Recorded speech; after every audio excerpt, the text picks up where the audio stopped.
边看王者边听小说，苏哲王者荣耀，夜黑语著。第527章李元芳体系。Prime 战队第一个选人位果然是强势中的强势，直接拿到了李元芳。李元芳其实是最早适应双边路流派的自由人形打野，他打野的效率让很多刺客都望尘莫及，整个王者峡谷之中，清野速度也就刘备敢称碾压李元芳一头了。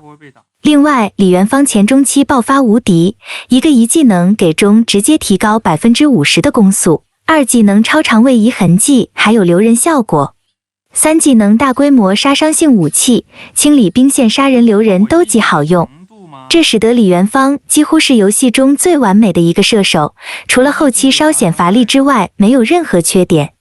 当然，高手李元芳也不会把比赛拖到后期，但凡李元芳体系打出威力，10分钟结束战斗是家常便饭。而由于李元芳实在是太强势了，以至于高端局根本就不把李元芳放出来。王者荣耀策划组在3月14日的体验服版本更新中给出了一个削弱李元芳的方案，其中李元芳的被动监听范围从1250降低到1175，同时一技能每层印记伤害从160下调到了100，但 AD 属性加成却增加。这一修改的意义在于将李元芳的爆发期向后调整，企图削弱李元芳中前期的恐怖杀伤力，但将李元芳后期的输出水准提上来。至于效果如何，还需要时间的验证，但体验服中的改动未必会直接同步到正式服，同步到 KPL 赛场就更是很久以后的事情了。看到这一幕， Thunder 战队立即慌了。李元芳一出场， Prime 战队显然就是准备搞事情了。厉害了 ，Prime 战队先手抢下了打野节奏极快的李元芳。我们来看一下 Thunder 战队想要怎么对付 Prime 战队。李元芳这个点不好限制啊。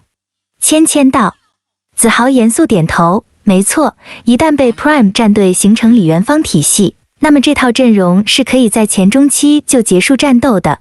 现在 Thunder 战队有2条路来限制 Prime 战队。一是通过拿下李元芳体系中的重要角色来打乱 Prime 战队的部署，二则是直接通过针对选人来克制李元芳。不知道 Thunder 战队这边会作何选择，选择哪一条路来针对 Prime 战队呢？话音未落， Thunder 战队做出了自己的选择。辅助先抢下东皇太一，中路的法师则拿下了武则天。这2个人都不是李元芳体系的成员，看起来 Thunder 战队做出的选择是准备通过针对选人来限制李元芳了。子豪道，这样做的好处是不会被 Prime 战队牵着鼻子走，不会因为打乱 Prime 的阵型胡乱选人，但这样做也有坏处，针对选人未必就真的能够针对的了李元芳。芊则分析道，东皇太一的强势反先手能力和大招可以控制李元芳的位移，一个闪现近身，如果先手能够拉中的话，效果是非常好的。中路的武则天除了清线有着天然的优势之外，全屏的大招也可以随时防止李元芳频繁的控龙。这样看来 Thunder 的这个选人还是不错的。说到这里， Prime 战队做出了第2轮选人。边路的 Lucky 再次拿下了老夫子，这也是李元芳体系中的标准边路，推塔2大怪物，前期李元芳，后期老夫子，二者得一可推一路，二者皆得3路可破。而在 Lucky 拿下老夫子之后， Prime 战队的3号位成了万众瞩目的焦点。除了老夫子还会拿谁？李元芳体系的关键人物还有谁？在大家的注意之下， Prime 战队做出了选择。3号位的旺财毫不客气，直接拿下了辅助姜子牙。果然，解说子豪一拍大腿，姜子牙、李元芳、老夫子。Prime 战队的李元芳体系已经成型了，这样的阵容保证了 Prime 战队在前期的输出，现在就看 Thunder 战队怎么防住这一波速推了。接下来 Thunder 的2个选人位置，打野给到了刘备，边路来了一个哪吒。刘备显然是为了针对李元芳的打野速度，毕竟论清野刘备的速度更胜一筹。至于哪吒则同样是为了李元芳，全图大招随时获得视野，大招给到李元芳直接将他限制住。而 Prime 战队最后2个选人则是苏哲与 Tiger。Tiger 中路选择的同样是嬴政，清兵快、推塔快、支援快，嬴政的优点非常明显。至于苏哲，这一次更是全场关注的焦点。毕竟上一场的芈月实在是太亮了，这一场苏哲选谁备受关注。Thunder 战队的边路选出了一个哪吒，我们看一看长歌会不会用刘邦来针对他们呢？没错，毕竟刘邦是哪吒的天敌，而且这个版本的刘邦依然强势，团控的效果非常出色。在2名解说的分析声中，苏哲做出了选择，长城在，故乡就在。苏烈，苏哲并没有选择刘邦，而是选择了一个能抗能打的边线苏烈。咦？解说子豪颇为不解，我们看到长歌选择了苏烈，这倒是有些出人意料。难道长歌觉得 Thunder 战队的哪吒不需要针对，或者说己方的李元芳不需要保护了吗？其实不光是解说不理解，就连 Prime 战队的自己人也不太理解苏哲的选择。旺财好奇问道：队长，不上刘邦吗？苏哲摇头，不上刘邦。刘邦给他们啊？这下就连 Tiger 都愣了，你是说对面的 Thunder 战队最后一个边路会选择刘邦？Lucky 则皱眉道：武则天、哪吒、刘邦，对面的全球流如果打起来，咱们也很难受吧？苏哲摇了摇头，不难受不难受，我就是要这个效果。对面如果拿下刘邦，咱们的团战反而好打。Lucky 听完更糊涂了，哪吒强飞李元芳，刘邦进场保护，东皇太一闪现拉人，刘备进场切人，这团战打起来怎么就好打了？苏哲笑道：对方4个人都冲进来切后排，我苏烈的大招不是稳稳能够拍到4个。听了这话， Prime 战队才恍然大悟，难怪苏哲没有选刘邦，反而选了个苏烈，故意将刘邦让给 Thunder 战队。原来苏哲是在这等着他们呢，就等着 Thunder 战队落入陷阱。不过虽然计划是这样的， Tiger 却非常担心，不过队长，万一 Thunder 战队不选刘邦？没等 Tiger 这话说完，屏幕上忽然传来了一声语音，不客观地说，我是个好人。刘邦 Thunder 战队果然拿了刘邦。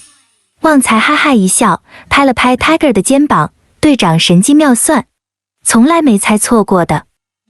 选人正式结束，第2场比赛开始。进入王者峡谷，现场观众开始欢呼。Thunder 战队此时已经是背水一战了，他们没有退路。而斟酌考虑之后， Thunder 战队准备蹲守自家蓝区，他们判断出 Prime 战队必定会来反蓝，因此就准备在蓝区截杀一波。开局必定反蓝的英雄有几个，其中最有名的是东皇太一、钟馗和姜子牙。只不过姜子牙仅仅存在于高端局中，所以熟悉的朋友并不多。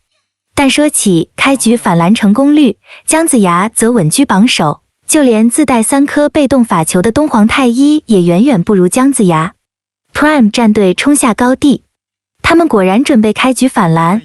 旺财的姜子牙升了2技能之后一马当先，背后跟着苏烈、李元芳和嬴政直奔对方野区。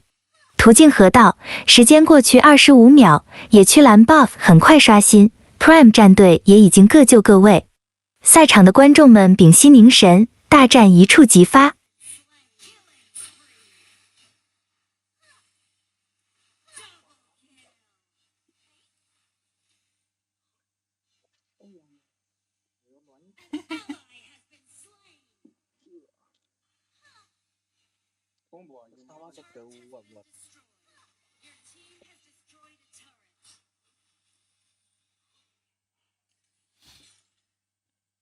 马上这上路该咋把我找出来的？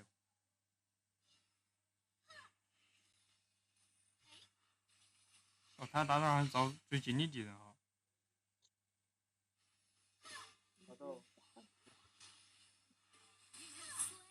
这个是答案，找最近的敌人。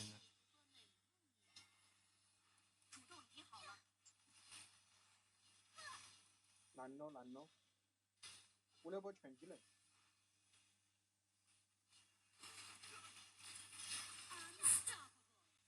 推山。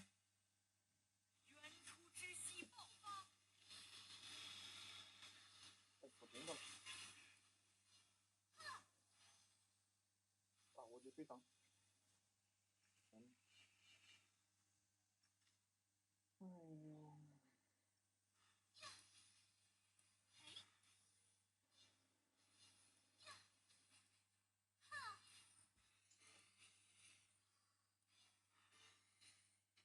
哎呦我装强啊你！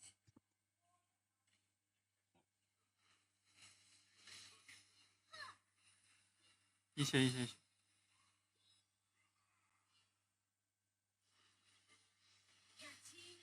有车道路。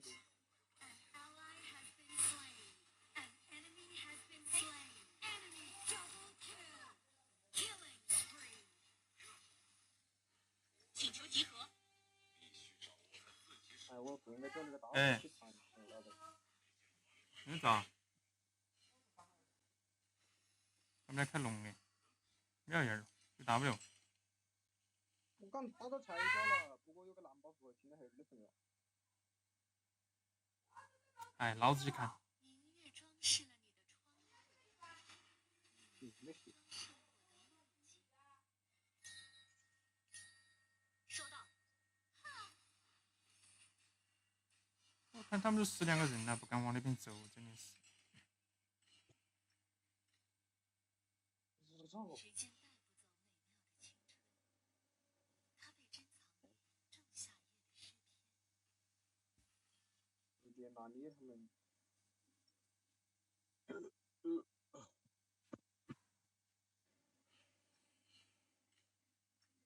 星光化作翅膀，长久闪烁。他们的红袖。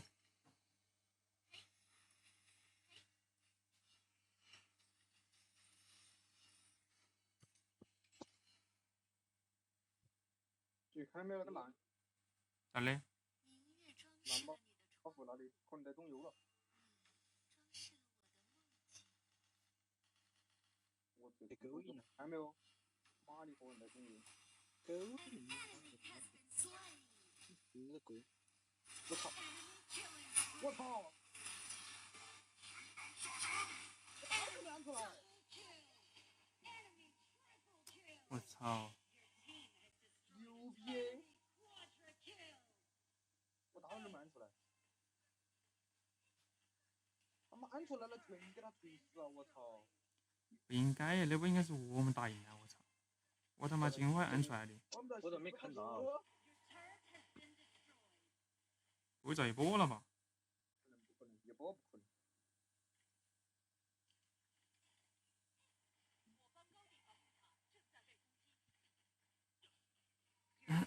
老子推个死了一波哟！纵使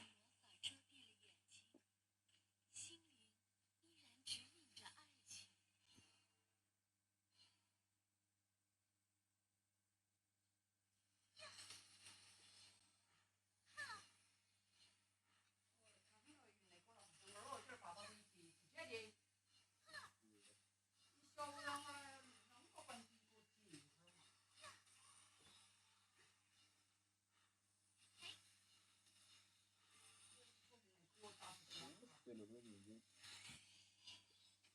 心灵依然指引着爱情。对了，对了。哇不，他进来了。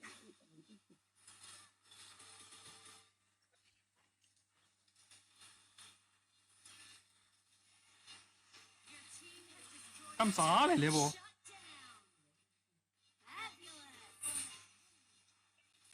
我操！那不我伤害拉满了，家人们，一波！哎呀！帅炸呀！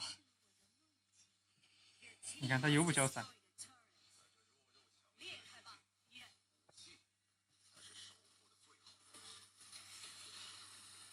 哎呀，我不去，我操！哎呀，我操！嘿嘿。两锤的我锤死的他！小菜鸡。好了，不玩了。